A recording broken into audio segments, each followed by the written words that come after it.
Усім прывітанне, з вами Зміцер Лукашук і як звычайна абмяркоўваем падзею Беларусі і за яе межамі. Ну вось нарэшце дайшла чарга і да нашага штотыднёвага агляду падзеяў разам з нашим палітычным аглядальнікам, гісторыкам Александром Фридманом. Добрый день, спадар Александр.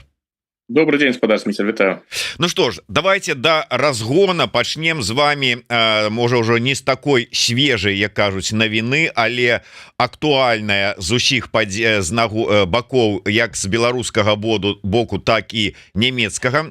Ўсё ж таки вы зараз знаходзіцеся у Нямецчыне і больш у курсе таго унутраных гэтых працэсаў, звязаныя з прысудам, які вынес лукашэнкаўскі рэжым грамадзяніну Нямецчыны Рыку Крыгеру. Як там у Нямецчыне успрымаецца гэта ўсё, пачынаючы ад палітыкаў да проста шараговых немцаў, грамадства нямецкага? Ну, насамрэч, конечно, тэма, яна ў публічнай прасторы, яна прысутнічае, быў шэраг публікацый у прэсе на гэты конт, і што тычыцца і беларускага кантэксту, і хто такі Рыка Крыгер, хаця пра яго на сённяшні момант, ну, зусім мала вядома па-ранейшаму, яго матывацыя незразумелая, ну і шлях яго незразумелы. Вось згодна з інфармацыяй выдання Тагешпігель, яны учора, берлінскае выданне, яны учора надрукавалі артыкул про Крыгера, паразмаўлялі з тымі людзьмі, якія яго ведаюць. Вось чалавек працаваў і просто на працы не з'явіўся, раптам знік. Ну, усе тыя людзі, з якімі паразмаўляла выданне, яны падкрэсліваюць, што Крыгер жадаў перабрацца ў Злучаныя Штаты. Сваю будучыню ён бачыў у Злучаных Штатах, яму гэтая краіна вельмі падабалася. Вось там нават ідуць дзе гаворка пра нейкія украінскія знаёмствы, якія у яго былі, і напэўна паўплывалі тыя людзі з Украіны, з якімі ён камунікаваў. Але ўсё ж таки ягоная матывацыя, яна абсалютна незразумелая. Ягоны бэкграунд асабліва незразумелы. Як гэты чалавек апынуўся ў Беларусі, ва Ўкраіне, што ён там насамрэч рабіў? Ну, ёсць, канешне, афіцыйная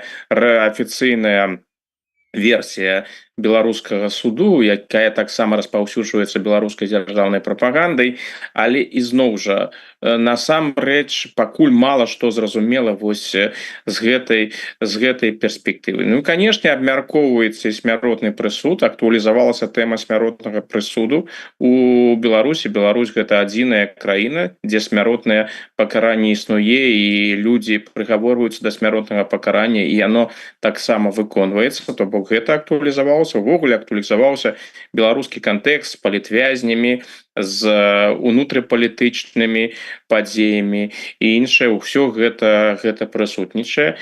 Гэта, канешне, і вялікі міжнародны скандал, паколькі беларускі бок, ну, відавочна прапаноўвае там нейкія абмены, варыянты, якія ідуць. Так што тэма, яна прысутнічае, але я б не назваў гэтую тэму, ну, вось такой ужо пануючай, дамінантнай. Не дамінантнай я б яе не назваў. І што мяне трошки сапраўды здзівіла, што такая інфармацыя пра Крыгера і вось нямецкі погляд на падзеі, ён пакуль такі досыць павярхоўны. Ну, я гэта звязваю хутчэй з тым, што медыі паводзяць сябе больш асцярожна, бо ведаюць, зараз ідуць перамовы паміж Берлінам і Мінскам, магчыма, паміж Берлінам, Мінскам і Масквой. Гэта нават, мне падаецца, больш верагодным наконт абмену. Сітуацыя з нямецкага боку складаная, бо відавочна Крыгера трэба выцягваць, відавочна, што там справа вельмі сур'ёзная, ён жа не проста там прыгавораны, там, не ведаю, да 18-20 гадоў, альбо пажыццёвае пакаранне, іншае. Тут смяротны прысуд, гэта значыць, што гэты вырак, ён ужо існуе, і насамрэч ён можа быць выкананы ў любы момант. Нават вось некаторыя выданні задаваліся пытаннямі, а ці ўвогуле ён, Крыгер, яшчэ жывы. Магчыма, гэты прысуд ужо выкананы. Но я думаю, што, канешне, ён не выкананы, ідуць і надалей перамовы, і для Германіі відавочна, што яго трэба, як я ўжо казаў, выцягваць, і што беларускі бок вылучае патрабаванні. І што гэта ўвогуле вельмі непрыемная гісторыя. Тое, што гэта адбылося ў Еўропе, і гэта паказвае яшчэ раз, ну, абмежаваныя магчымасці для Германіі, што яна вымушана будзе весці і вядзе ўжо перамовы з рэжымам Лукашэнкі. Што насамрэч тут прапаноўваецца з якога боку? Ну, гэта пытанні такія пакуль хутчэй спекулятыўныя. Тая версія, якой я прытрымліваюся, якая зараз і найбольш распаўсюджана, гэта гісторыя з расійскім агентам, з так званым забойцай з Тыргартана Вадзімам Красікавым. Чалавек, які забіў былога чачэнскага сепаратыста Заліхмана Хангашвілі, грамадзяніна Грузіі. Ён быў забіты, Красікава затрымалі, і ён атрымаў пажыццёвы тэрмін. Ён адбывае таксама гэты тэрмін. Красікаў — гэта афіцэр Федэральнай службы бяспекі Расійскай Федэрацыі, для якога зацікаўленасць Расія праяўляла. Ну і Пуцін, уласна кажучы, сам падкрэсліваў, што ён вельмі жадае выцягнуць Красікава, што гэта хутчэй за ўсё нават для Расіі справа гонару. Былі ж нават публікацыі наконт таго, што рыхтаваўся абмен Красікава на Навальнага, што Расія выпусціць Навальнага, і за гэта яны атрымаюць Красікава. Ну, да гэтага, як вядома, справа не дайшла.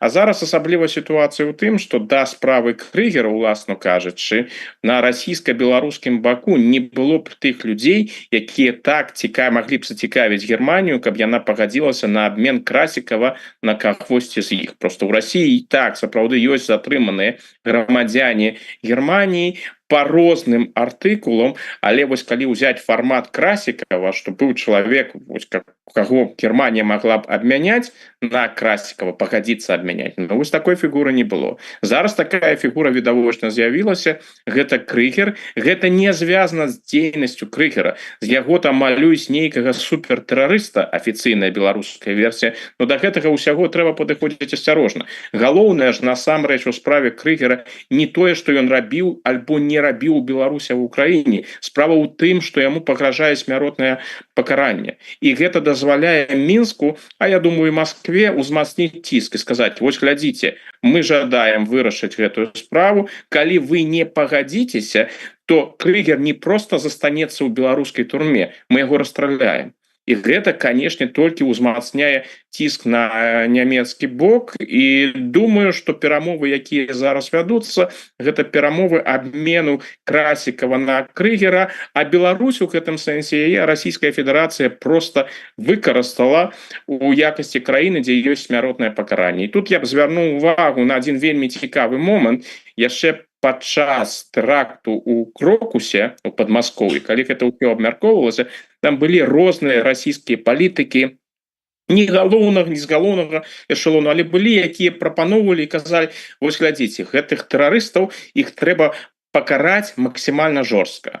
У нас у Расіі ёсць мараторый на смяротнае пакаранне. Ну дзеля гэтага мы не будзем яго адмяняць. Но можна ж выкарыстаць Беларусь. Вось давайте зробім ім паказальны працэс у Беларусі, і ў Беларусі іх можна прыгаварыць да смяротнага пакарання, і можна, адпаведна, таксама і забіць, расстраляць, як гэта праводзіцца. Ну і вось мне падаецца, зараз гэтую ідэю яны сапраўды рэалізавалі. Яны адмыслова робяць гэты працэс, зрабілі гэты працэс над Крыгерам, скарысталіся магчымасцю вынесці смяротны прысуд, каб узмацніць ціск і сказаць: вось немцы, глядзіце, у вас адзіная магчымасць, каб выратаваць Крыгера, гэта абмяняць яго на Красікава.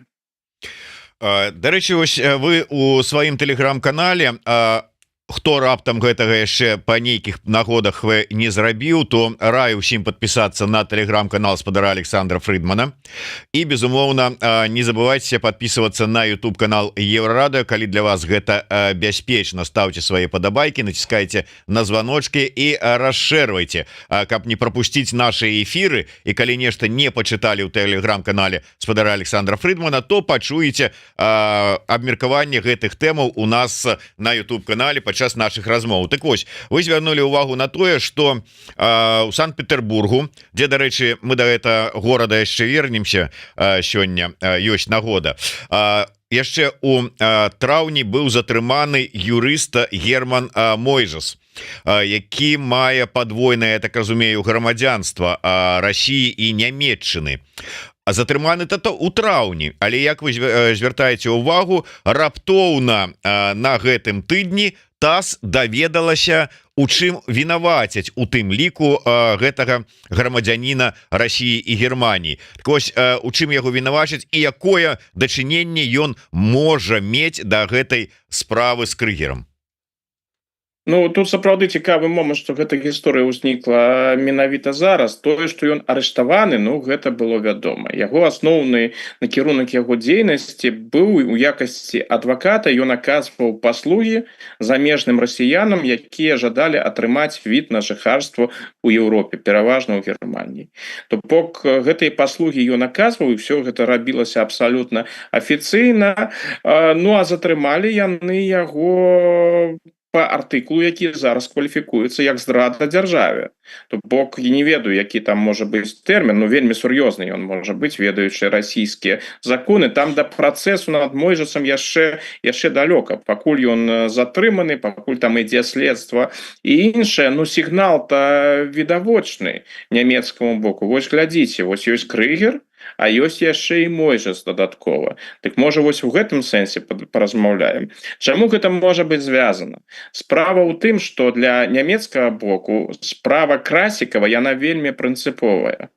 Красікаў здзейсніў сваё злачынства, афіцыйная версія такая, по загаду з Масквы, і гэта рабілася ў нямецкай сталіцы. Ну гэта абсалютны выклік з расійскага боку. Таму пакараць Красікава, каб ён адбываў пакаранне ў Германіі за тое, што ён здзейсніў, гэта было і застаецца для Берліна прынцыповым пытаннем.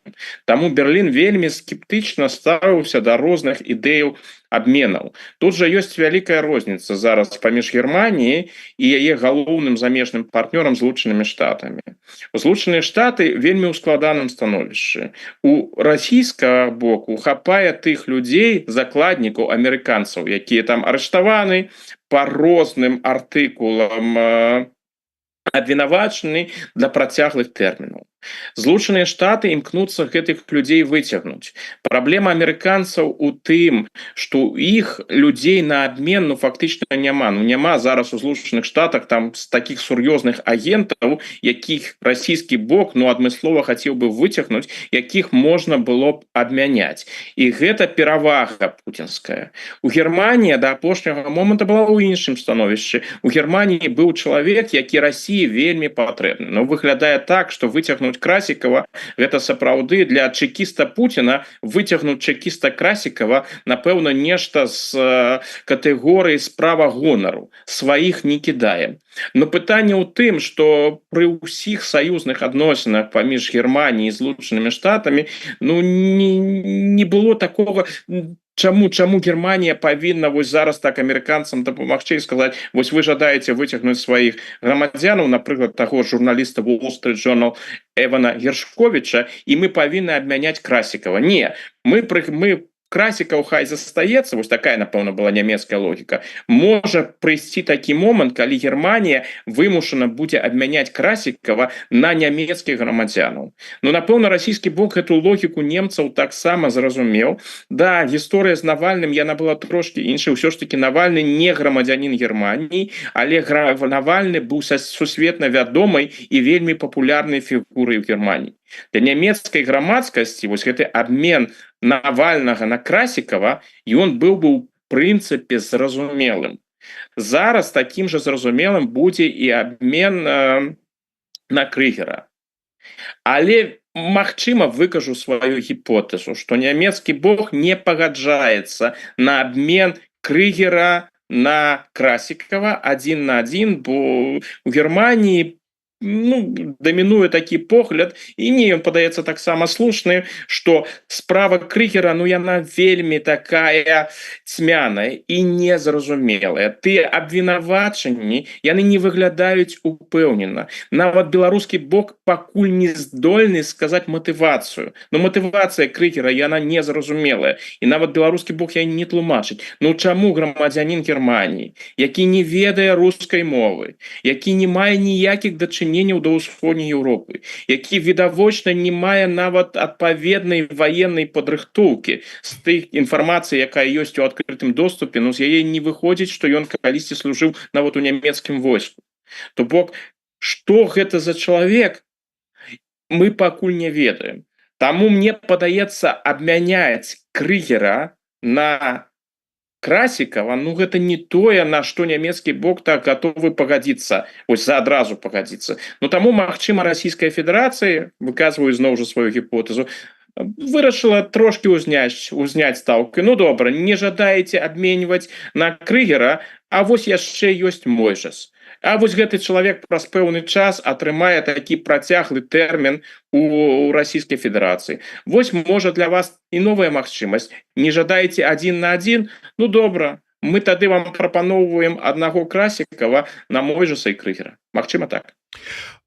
Зразумела, что у прынцыпе вот, ну калі вот браць все ж таки за аснову вашу версію, адкуль растуць вушы ўсёй гэтай справы, крамлёўскія там вушы пуцінскага гэтага пацука, але ўсё ж таки на фоне вось гэтага раптоўнага шырокага жэста у бок Еўропы з боку Мінска пра наконт безвіза, заявы про спробу знайсці паразуменне з Украінай, адвод войскаў там пафасны і гэтак далей, намёкі Польшчы про тое, што трэба паразумецца, і раптам раз гэтая справа. Вот з чым па выніку, нават калі гэты абмен адбудзецца, з чым па выніку застанецца Мінск і Беларусь? Ну, мне падаецца для пачатку, што беларускі бок не жадаў гэта ўсё, афіцыйны бок не жадаў усё гэта агучваць. Яны правялі гэты працэс. Яны пасля гэтага нейкай інфармацыі не было. Відавочна, што прадстаўнікі нямецкай амбасады прысутнічалі на гэтым працэсе, і то бок пасля працэсу над Крыгерам некалькі тыдняў вяліся перамовы. І было зроблена такім чынам, напэўна, было нейкае пагадненне паміж Мінскам і Берлінам, што мы вядзем перамовы і мы гэтую всю гісторыю не агучваем. Узнікае пытанне, а якім чынам гэтая інфармацыя ўвогуле потрапіла ў публічную прастору. Першапачаткова гэта інфармацыя прыйшла ад праваабарончай арганізацыі «Весна».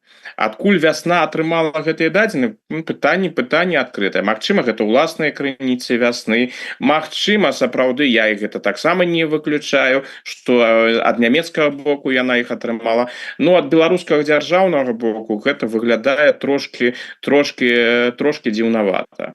І калі гэтая гісторыя выйшла ў публічную прастору і нямецкі МЗС гэта пацвердзіў, тады беларускі бок вымушаны быў рэагаваць. Таму яны і распачалі адпаведную прапагандысцкую кампанію. Тут высветлілася, што журналістка СБ Беларусь сёння Людміла Гладкая прысутнічала на гэтым працэсе, але чамусьці не паведамляла. Ну, яна кажа, што яна чакала пачакаць рэакцыю беглых, умоўна кажучы, у двукосе. Выглядае, канешне, вельмі смешна і неупэўненая гэтая версія, бо зразумела, што такія журналісты трапляюць на такія працэсы, не самастойна выконваюць адпаведныя заданні. Так што выглядае так, што беларускі бок у гэтым зацікаўлены не быў. Ён быў зацікаўлены ў тым, каб правесці гэтую гісторыю максімальна непублічна. І, канешне, калі мая версія сапраўды адпавядае рэчаіснасці, дык вось за гэтыя паслугі, якія былі аказаны Расійскай Федэрацыі, думаю, Лукашенко нешта яму і паабяцалі. Лукашенко ж гэта не той чалавек, які нешта просто так робіць. Ён атрымаў адпаведныя прэферэнцыі за вырашэнне, за удзел у вырашэнні пытання з Прыгожыным. Упэўнены я, што нешта ён дадатковае і атрымаў ад Расіі і за размяшчэнне ядзернай зброі. Лукашэнкі ўсё проста. Я аказваю паслугі, я нешта атрымліваю у гэтай сітуацыі. Зараз гэтая сітуацыя выйшла ў публічную прастору, магчыма таму, што перамовы зайшлі, не прасоўваюцца. Не прасоўваюцца і з дапамогай публічнасці, магчыма, той жа нямецкі бок імкнецца ўзмацніць ціск на беларускія ўлады, бо беларускія ўлады, яны ж не зацікаўлены, абсалютна не зацікаўлены ў тым, каб выканаць гэты смяротны прысуд Крыгеру. Калі яны выканаюць яго, што яны атрымаюць? Нічога яны не атрымаюць. Цяпер вяртаюся да Лукашэнкі. То бок апублічваць гэта і адначасова ўводзіць бязвіз, не думаю, што яны гэтага, уласна кажучы, жадалі. Хаця з другога боку трэба падкрэсліць, што адна аўдыторыя, якую можна запалохаць прысудам супраць Крыгера, якая не прыедзе ні пры якіх умовах у Беларусь, таму што яна ведае пра палітычнае становішча ў Беларусі, пра спецыфіку гэтай краіны, пра сітуацыю на мяжы, такія людзі яны б і з бязвізам і без бязвіза яны б у Беларусі ўсё роўна не накіраваліся. Тыя людзі, якія ў Беларусь ўсё ж такі паедуць, гэта тыя людзі, у якіх магчыма, яны якія з палітыкай увогуле не звязаны, палітыкай не цікавяцца, магчыма нават сімпатызуюць і Пуціну і Лукашэнку. На іх такія выпадкі, асабліва як гэты выпадак з Крыгерам, яны і не паўплываюць, асабліва як мне падаецца. Што можа насамрэч беларускі рэжым Лукашэнкі, скажем так, больш канкрэтна, атрымаць? Ну, перш за ўсё, тое, што я казаў, ад Расіі. Што тычыцца Германіі, не думаю, што там можна нешта атрымаць. Ну, тут узнікала гіпотэза наконт санкцый іншага. Ну, санкцыі ж у Еўразвязе прымае не адна краіна. Так што тут нешта праціснуць у гэтым сэнсе цяжка. Грошы нейкія атрымаць, ну, тэарэтычна гэта, канешне, магчыма. Але я думаю, што гэтае пытанне ўсё ж такі сапраўды не пра грошы, а пра абмен. Што Лукашенко паспрабуе атрымаць, мяне вельмі моцна здзівіць, калі нешта такога ён бы не зрабіў, гэта атрымаць дадатковае міжнароднае прызнанне. Вось калі мы паглядзім на ўсю гісторыю, як это было з грамадзянамі іншых краін, якія апынуліся ў Беларусі за краты, якія вызваляліся. Гэта заўсёды адно і тое ж. Павінен быць жэст у дачыненні да Лукашэнкі. Яму патрэбна патэлефанаваць, папрасіць, каб ён вызваліў, усё атрымаецца. Давайте прыгадаем гісторыю Віталя Шклярова.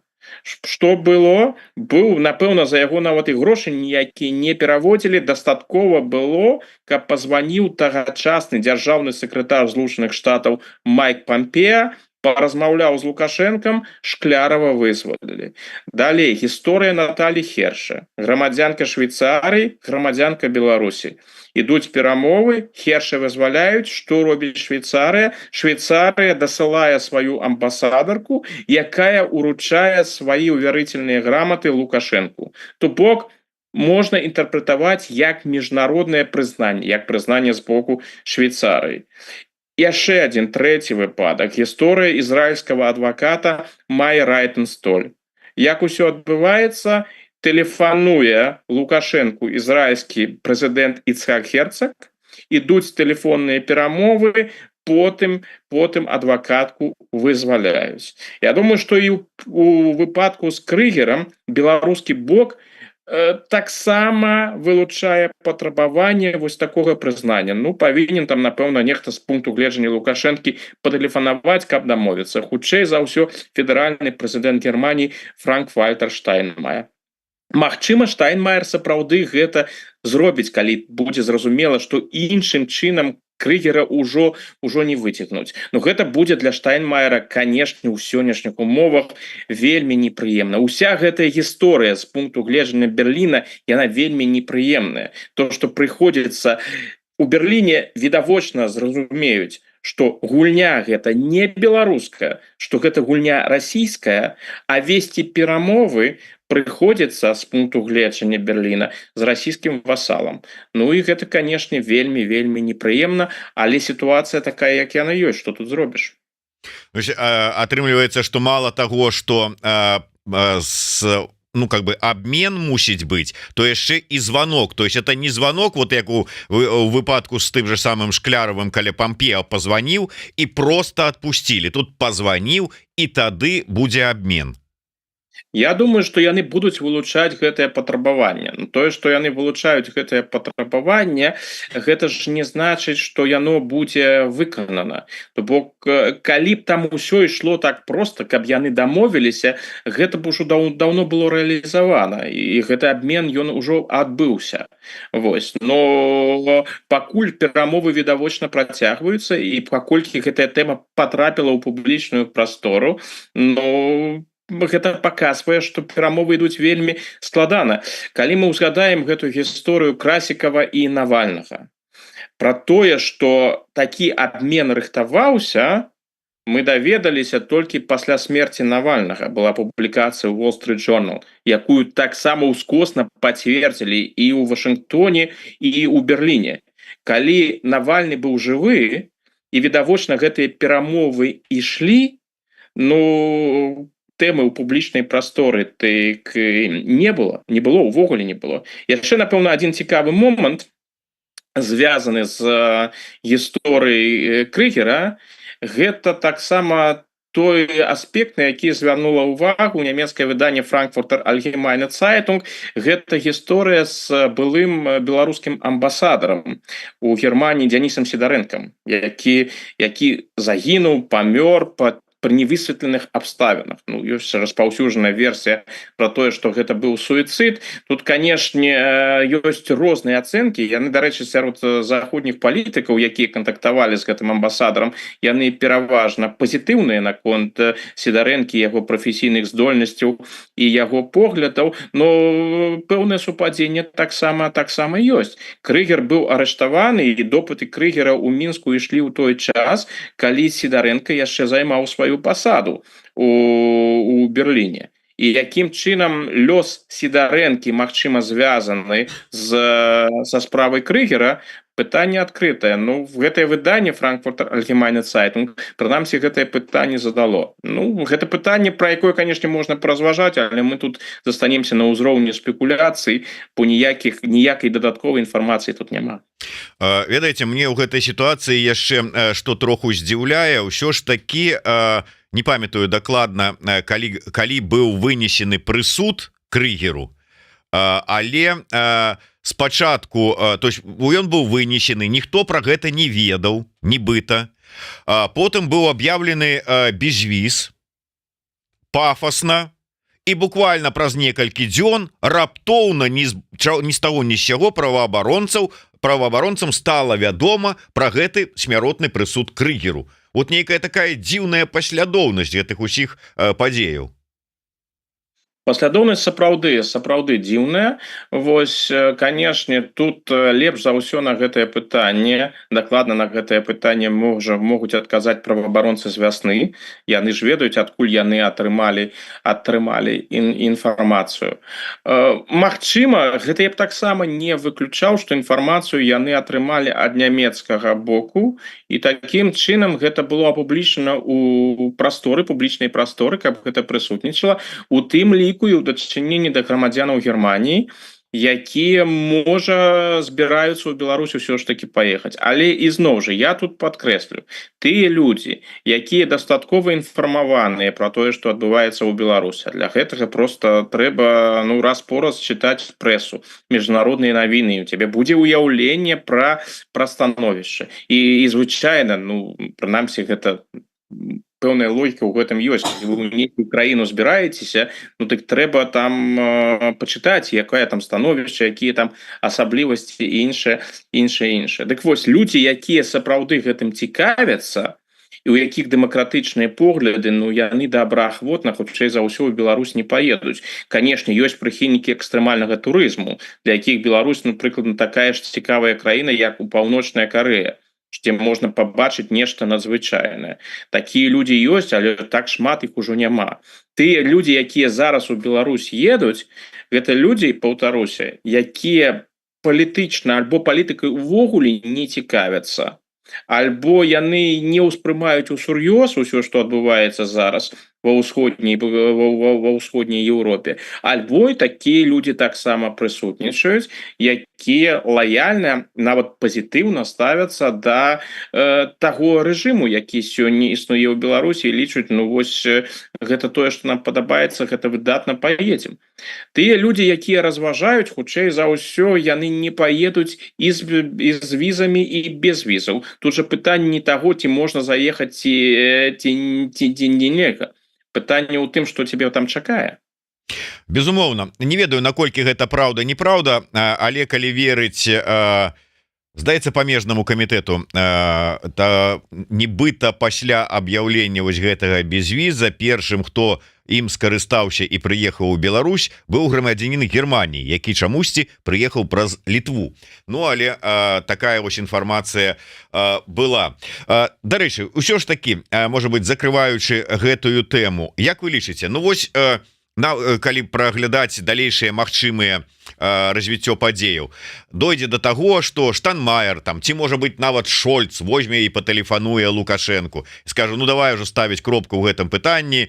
обмен там баш на баш і ўсё. І что гэта вось звонок, ён как бы распачне перагортванне старонкі, распачне, стане пачаткам дыялогу Мінска і Европы, Евросоюза?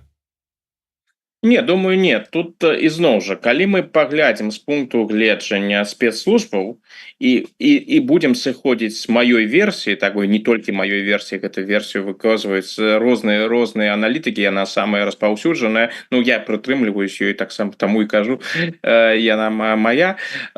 Яна з пункту гледжання спецслужбаў яна вельмі элегантная.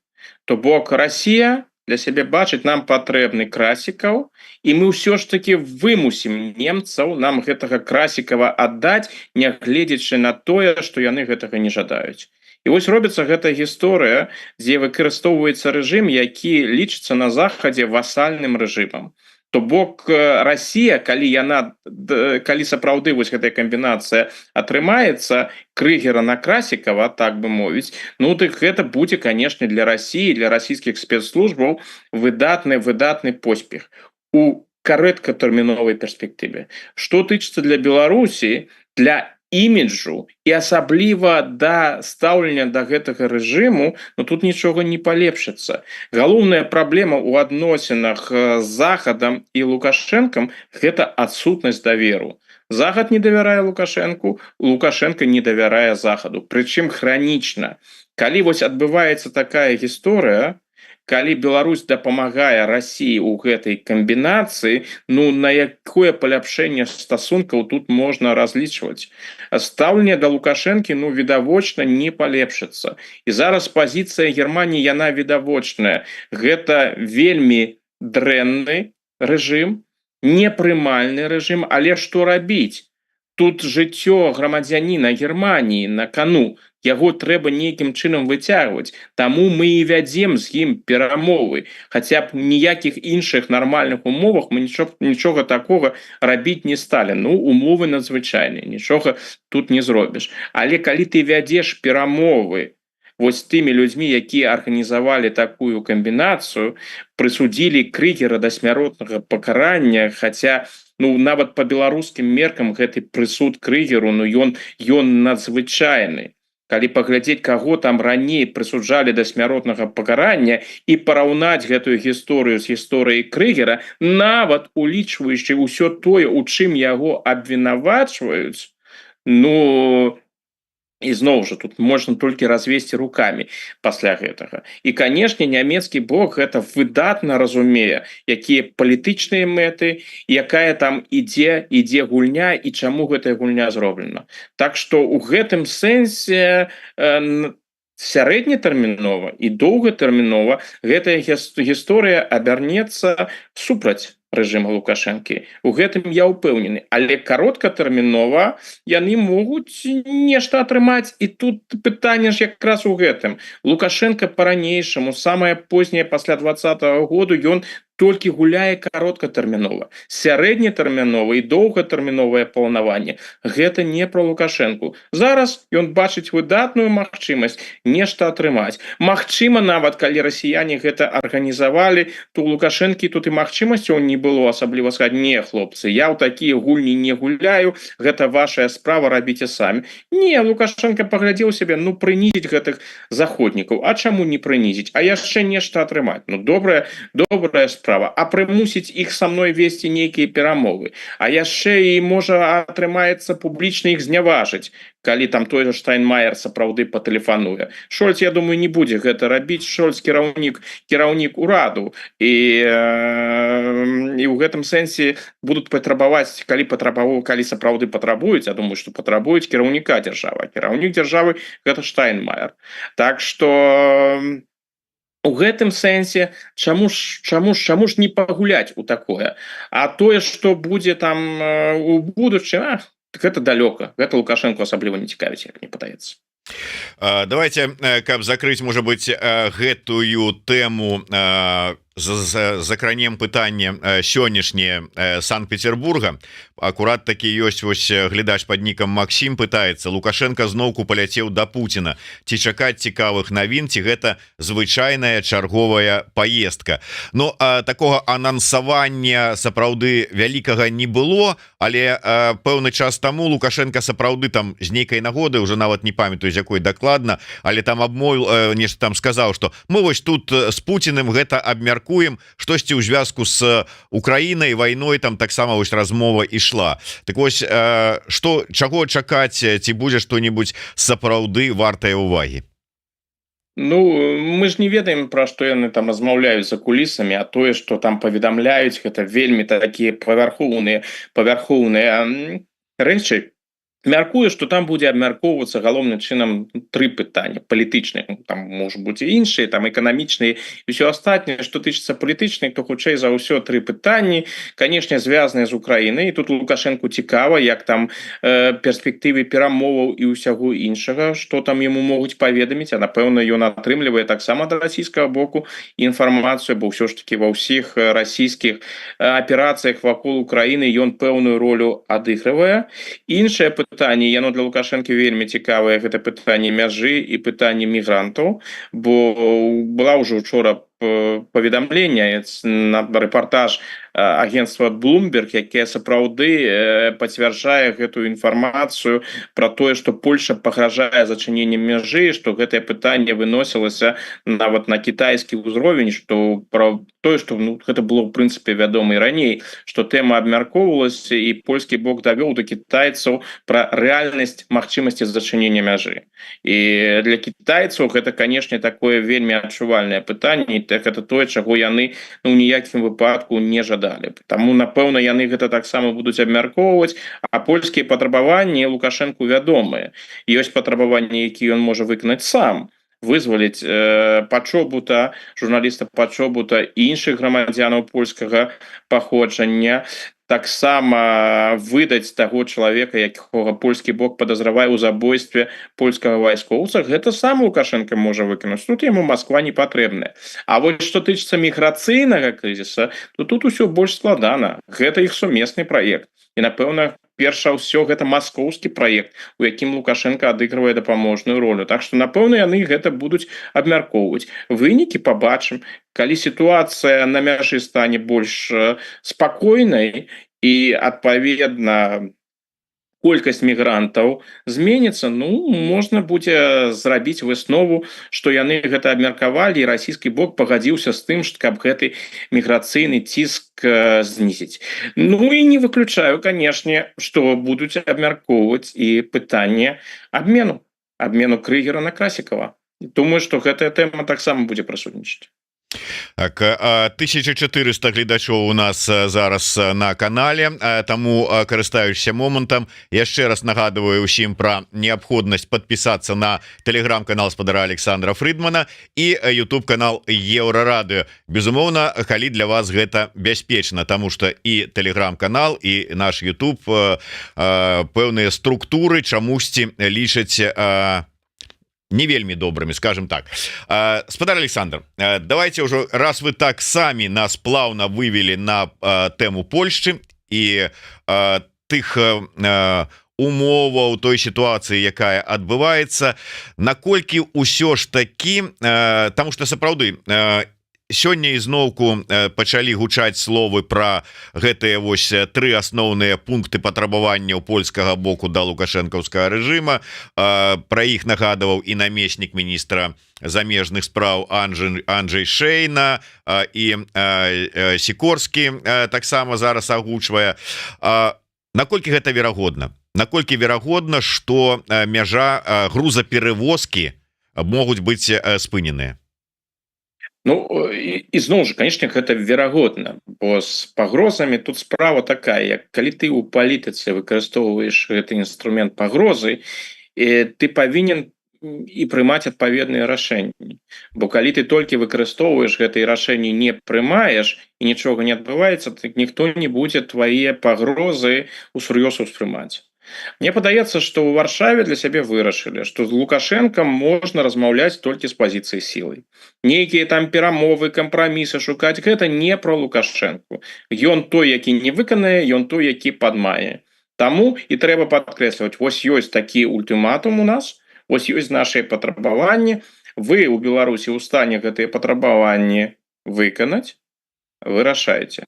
Прычым ізноў жа я падкрэслю, я не ўпэўнены, што Лукашенко ў стане выканаць міграцыйныя патрабаванні. Гэта ўсё ж такі, як мне падаецца, гісторыя перш за ўсё маскоўская.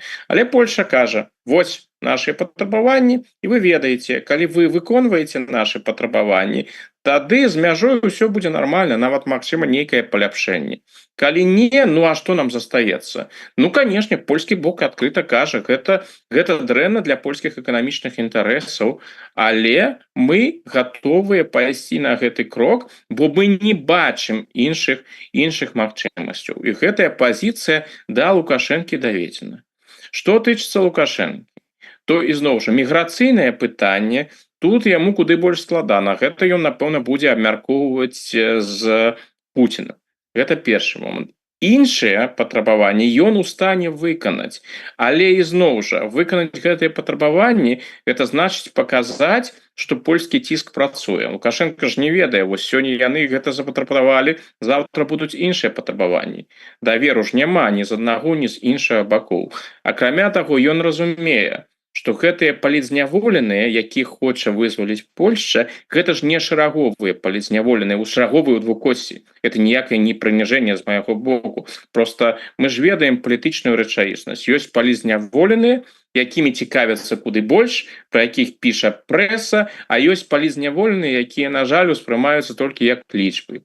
Іх амаль ніхто не ведае. І мала хто, акрамя праваабаронцаў і уласна кажучы, сямей гэтых людзей і сяброў гэтых людзей імі цікавіцца.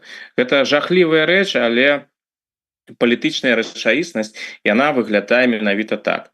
Лукашенко разумее, калі вось зараз адпусціць пачобута, вось такога другога пачобута ў яго не будзе. І ён для сябе вось імкнецца.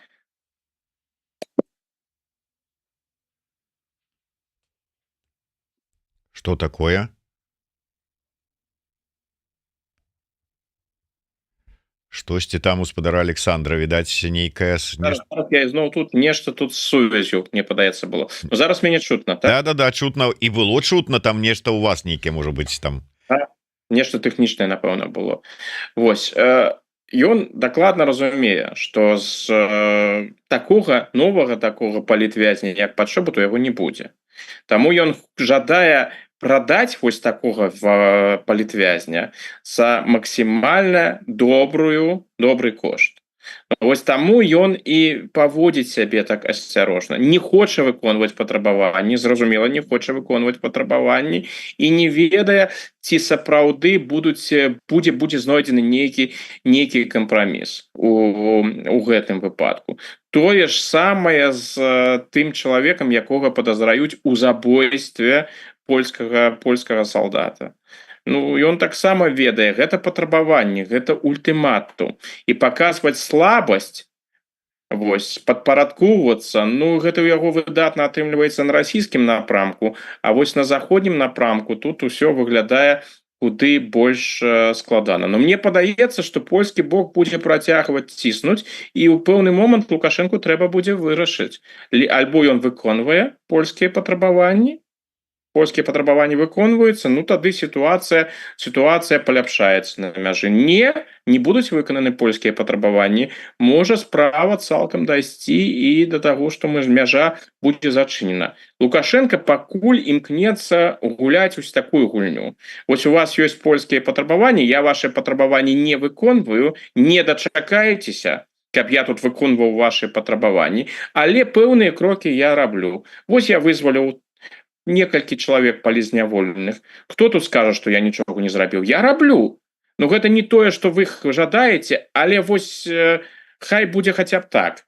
Вы радуйцесь, што вось гэта атрымалі.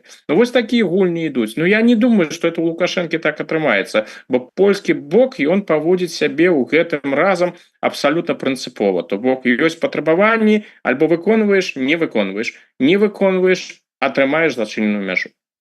Ну, ось я цитую словы міністра замежных спраў Польшчы Радослава Сікорскага, які на конкретное пытанне об магчымасці так рэальнасці закрыцця мяжы сказаў наступнае: гэта наша суверэннае право. Большасць памежных пераходаў уже зачыненыя, што відавочна звязана з нязручнасцямі роўна як для простых беларусаў, так і для наших грамадзянаў. Але рэжым можа нам не пакінуць іншай магчымасці. І тут вот мне просто цікава, калі датычна спынення міграцыйнага крызіса, як вы кажаце, Лукашенко не аўтаномны, без Москвы ён наўрад ці з гэтым справіцца, бо гэта іх сумесны праект, калі не праект Москвы, дзе на падтанцоўках толькі Лукашенко, так і ў адваротным выпадку. Гэта наша суверэннае права, кажа Сікорскі. Але мяжа гэта не мяжа Беларусі і Польшчы, гэта мяжа Беларусі і Еўросаюза. А за плячамі Польшчы далей по трасе стаяць і Нямецчына, стаяць Францыя, стаяць Іспанія, не кажучы пра ўсе астатнія краіны Еўропы, нават не Еўросаюза, а Еўропы ўсёй. Ці дазволяць? Ці сапраўды гэта суверэннае права выключна Польшчы? Ну, канешне, будзе ў гэтым выпадку будзе ціск і з боку Берліна, і з боку Парыжа, і з боку астатніх, бо ізноў жа тут эканамічныя інтарэсы ж не толькі польскія, тут эканамічныя інтарэсы еўрапейскія. І калі Польшча сапраўды прыме такое рашэнне, то будзе адпаведны ціск. Я думаю, закулісны абавязкова будзе гэты ціск. Ну, польскі ўрад, ён на дадзены момант праяўляе рашучасць. Я б на месцы Лукашэнкі не стаў бы так рызыкаваць, правяраць, ці здольныя палякі гэта зрабіць. Бо тут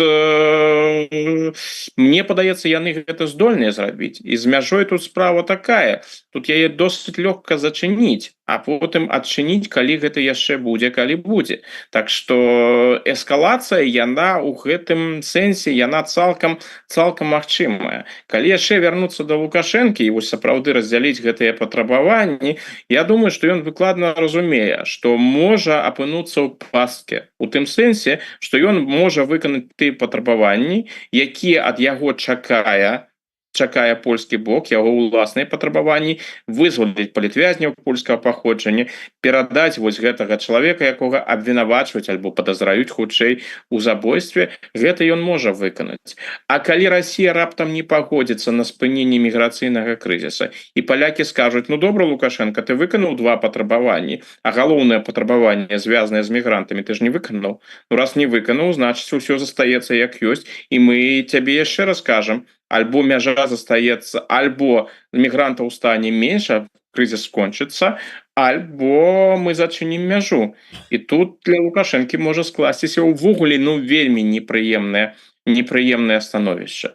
Ён у складанай сітуацыі. Ад яго патрабуюць першыя рэчы, якія ён не жадае рабіць, якія яму вельмі непрыемныя, і яшчэ таксама патрабуюць вырашыць тое пытанне, якое ён, магчыма, не ў стане вырашыць, звязанае з мігрантамі. Ён, канешне, калі ідзе камунікацыя з Кітаем, я думаю, яна ідзе, ён кітайцам кажа: я раблю, вось глядзіце, я раблю ўсё, каб забяспечыць кітайскія інтарэсы, каб транзіт працягваўся. Я рабіў тое. Але ж гэта ж кітайцаў асабліва не цікавіць. Кітайцаў цікавіць вынік. Вынік ёсць? Добра. Выніка няма? Ну, прабач. Давайте яшчэ звернемся да Польшчы, але праз санкцыйны вось апошні пакет, пад які сапраўды ўжо тут шмат пра гэта сказана, патрапілі шараговыя беларусы. І гэта не толькі абмежаванне па вялізным спісе тавараў і прадуктаў, якія нельга перавозіць, але і сітуацыя з беларускімі машынамі, номерамі і гэтак далей. Як так сталася? То есть вот што стаіць за гэтай ўсёй сітуацыі? Таму што шмат размоваў ідзе пра тое, што тут ўжо как бы захад узяў накірунак на тое, што калектыўная адказнасць усіх беларусаў за дзейнасць лукашэнкаўскага рэжыма, што как бы ўжо для Еўропы беларусы перасталі быць коцікамі і зайчыкамі і гэтак далей. То есть вот як вам бачыцца ўся гэтая сітуацыя? Ну, давайте пачнем з таго, што вось тыя меры, якія кранаюць значную колькасць жыхароў Беларусі, яны ж прымаюцца Еўропай не ў першы раз. Калі мы прыгадаем 21 год, 21 год і тыя санкцыі, якія яшчэ да вайны, тыя санкцыі, якія былі ўведзены супраць авіякампаніі Белавіа. Ну хто карыстаўся гэтай авіякампаніяй, хто лятаў у Еўропу? Гэта былі шараговыя беларусы. Значная частка гэтых людзей не мае ніякага ніякага адносінаў да рэжыма Лукашэнкі, не служыць к гэтаму рэжыму, не падтрымлівае гэты рэжым. Але гэтыя абмежаванні яны былі прыняты, ў якасці адказу за міграцыйны крызіс. Яшчэ і раней у кантэксце справы Пратасевіча ўсё гэта. Гэта вось 21 год, тады з Пратасевічам, з міграцыйным крызісам, усё, што прымалася, яно прымалася ў інтарэсах Еўропы. Вось ідзе пагроза з беларускага боку, мы змагаемся з гэтай пагрозай. І ў гэтым сэнсе інтарэсы шараговых грамадзянаў яны адыходзяць на другі план. Калі справа ідзе пра інтарэсы Еўропы, пра ўласныя інтарэсы, гэта галоўнае, а астатняе гэта другаснае. Так, тыя меры, якія прымаліся, розныя санкцыйныя пакеты супраць Беларусі, яны прымаліся пераважна такім чынам, каб не пагаршаць становішча людзей, якія жывуць у Беларусі. Але ізноў жа, гэта ніколі не было прыярытэтам. Прыярытэт пры санкцыйнай палітыцы гэта уласныя палітычныя і эканамічныя інтарэсы. Ну і, канешне, інтарэсы бяспекі. Ну а зараз, калі ідзе вайна ва ўкраіне, сітуацыя робіцца больш напружаная. Рэжым Лукашэнкі стаіць на расійскім баку, размясціў у сябе расійскую ядерную зброю, ідуць пагрозы у адносінах да суседзяў, ідзе гэты міграцыйны крызіс, які ішоў, і іншае. У такіх умовах, схільнасць казаць, вось мы тут не ставім знак роўнасці паміж беларусамі і рэжымам Лукашэнкі, гэтая схільнасць яна ўсё меншая і меншая. Таму тэндэнцыя яна непрыемная. Тэндэнцыя ідзе ў такім накірунку, што да Беларусі і да ўсіх, хто звязаны з Беларусю, ставяцца прыкладна так, як і да рэжыма Лукашэнкі, як да пагрозы. Гэта непрыемна, супраць гэтага, безумоўна, трэба змагацца, але тренд, ён адмоўны. У гэтай сітуацыі ці рэальна што-небудзь зрабіць? Зараз шмат намаганняў, там і офіс, і кабінет, там і НАУ скіроўваюць на тое, каб неяк так пераканаць, прынамсі, кіраўніцтва ось трох краінаў Балтыі і Польшчы, што не трэба ўводзіць гэтыя абмежаванні, тым больш, што, наколькі я разумею, і ў самім пакеце прапісана, што рашэнні прымаюцца на месцы, сыходзячы з рэчаіснасці.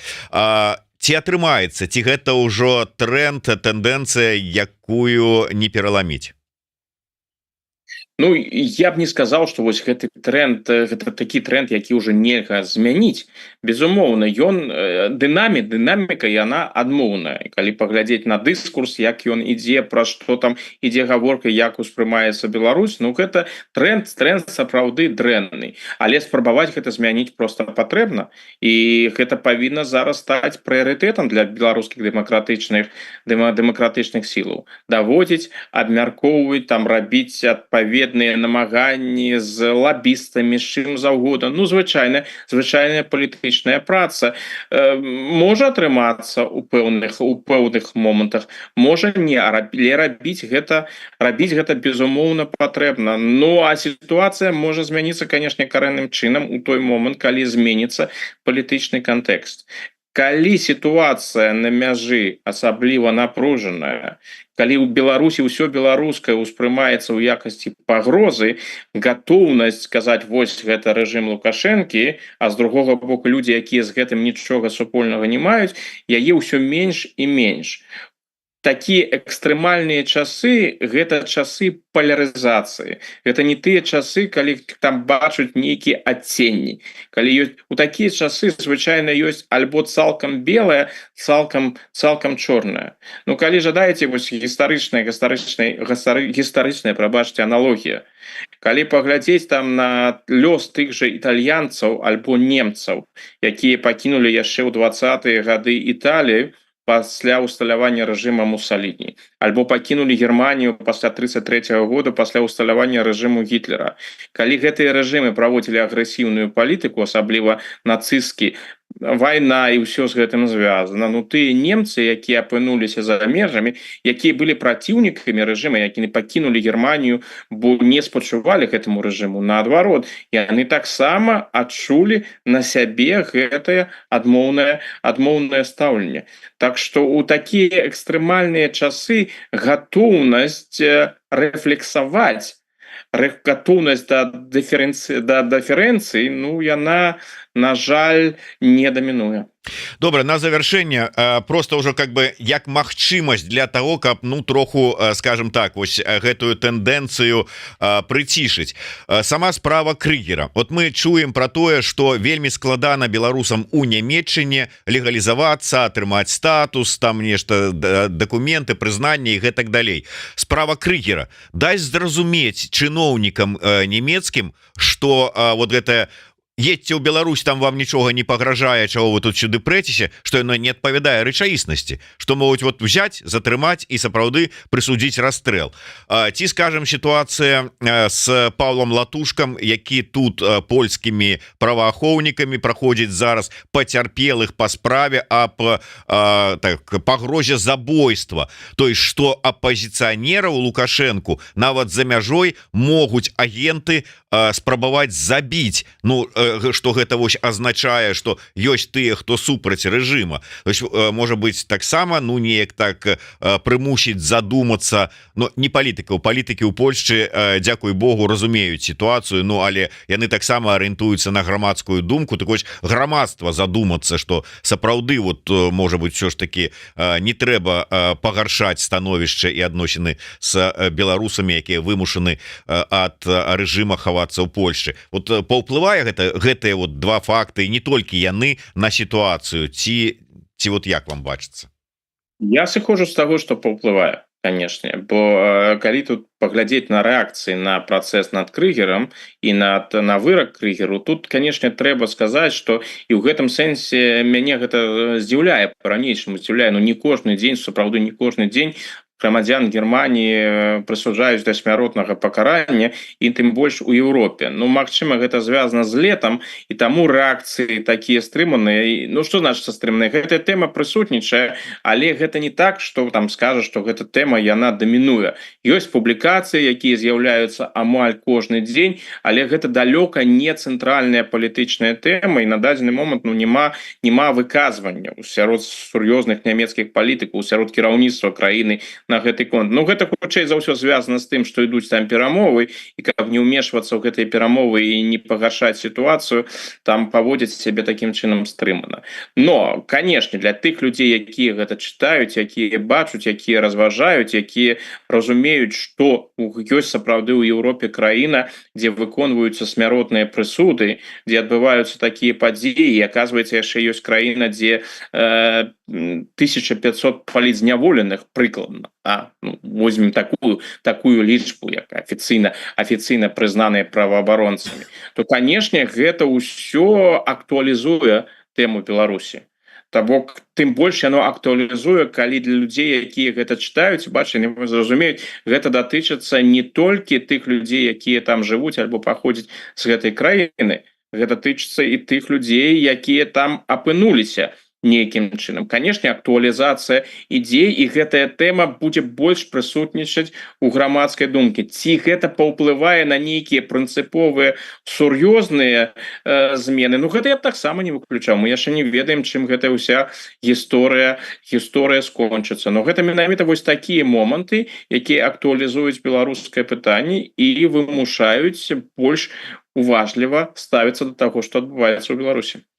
Дякую вялікі, спадар Александр. Адразу па заканчэнні нашага эфіру са спадаром Александром Фрыдманам у нас у эфіры чарговы выпуск праграмы «Ідэя X». Гэтым разам госцяй нашай праграмы стала сяброўка галоўнай управы Асацыяцыі беларусаў у Амерыцы, дэпутатка Каардынацыйнай рады трэцяга склікання ад спісу «Еўрапейскі выбар» Марыя Яфімова. Так што слухайце, глядзіце, ну і подписывайтеся на телеграм-канал Александра Фрыдмана і YouTube канал еўрарадыо. Слухайте, глядзіце, расшэрвайце, задавайте пытанні і жыве Беларусь.